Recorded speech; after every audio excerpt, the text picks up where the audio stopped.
In the month of January, we had a lot of uncertainty and a lot of volatility, and yet we still ended in the green.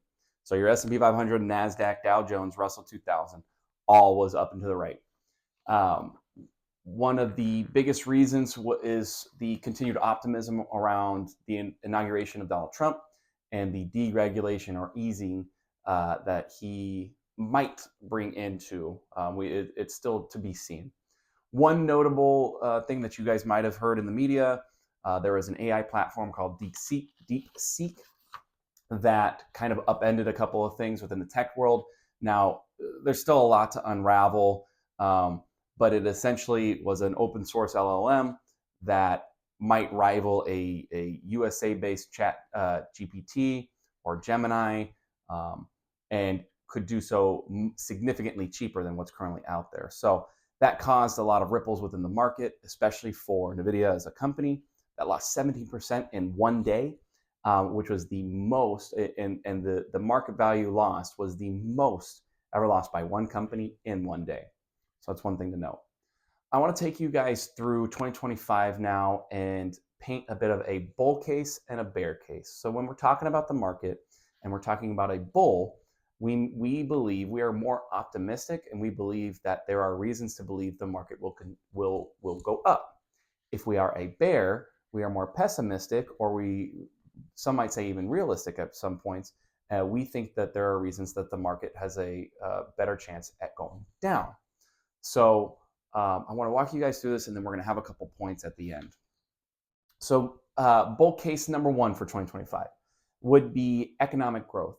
And that's primarily, again, to the Trump deregulation, easing, cutting of spending within the overall government, and just making it better or easier for large companies to stay large, and to, the opportunities for mergers and acquisitions at M&A, buying up other smaller companies will return. Whereas under the Biden administration, it really had gone pretty flat.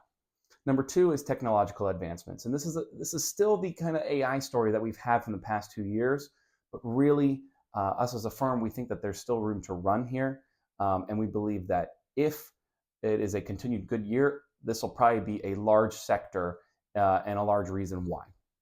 Number three, this is a bit of a double-edged sword. It's going to be global economic change and conditions. So there's going to be a bit of a shakeup with Trump, right? He's a lot of America first, and that's going to ruffle some feathers, but that will also help us with the reshoring of some things, and there might be a greater global development, because it really sowed seeds of confusion, and when there's confusion, there's opportunity. So those are our three for a bull case. Our three for a bear case start with market valuations, and that is the stocks that we have in the market, especially the large stocks, have high price to equity ratios, or PE ratios. And the biggest thing to note here is that when we look at the market and we look at the value of a stock, that is forward looking. So that's not the price that we believe the company is worth today. That's the price we believe the company is going to be worth tomorrow. And so we believe in the advancements, we believe in the continued growth of certain companies over others.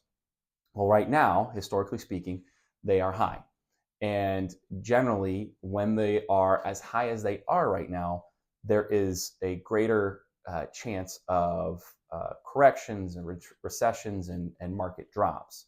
So that is our first note. Our second would be inflation and interest rates. And this primarily comes from as Donald Trump goes and tries to tariff other countries, they might retaliate and raise their prices on us, or we might become more USA dependent, which is good in a lot of respects, but it is more costly. We have a higher, we pay our workers more money than other countries do, and therefore the price of our goods are up. They're generally higher quality, but they go up. So that's a good thing to keep an eye on. And then the third is like it, and again, it's the other side of that double-edged sword, is that as Trump has relationships with other countries, they may retaliate in different ways.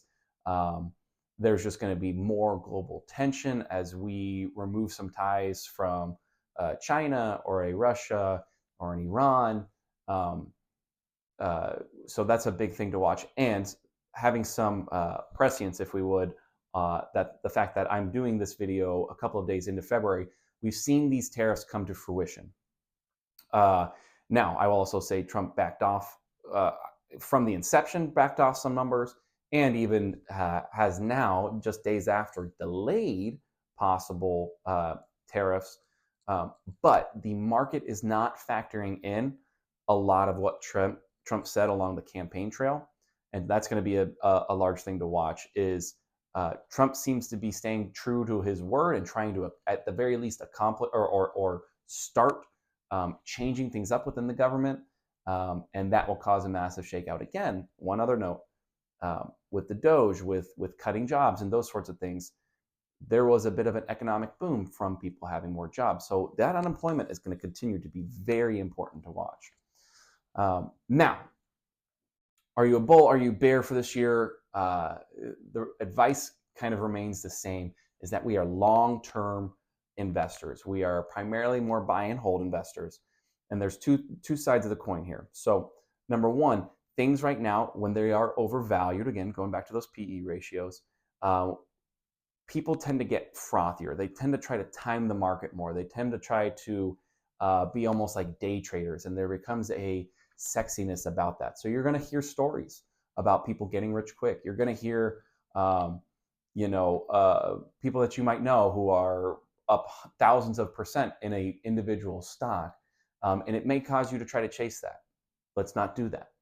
On the flip side, we want to be mindful that if there is a drop, even a considerable drop that happens this year, we don't want to overreact. We want to be ready for it, because this year isn't the only year that we're going to be investing. Even if we're retired, once we retire, we have 10, 20, 30 more years of being an investor. And so let's just continue to learn through it. I will do my best to educate you guys through it, and we'll come out on the other side. Well, I thank you guys so much for watching, and I look forward to seeing you in February.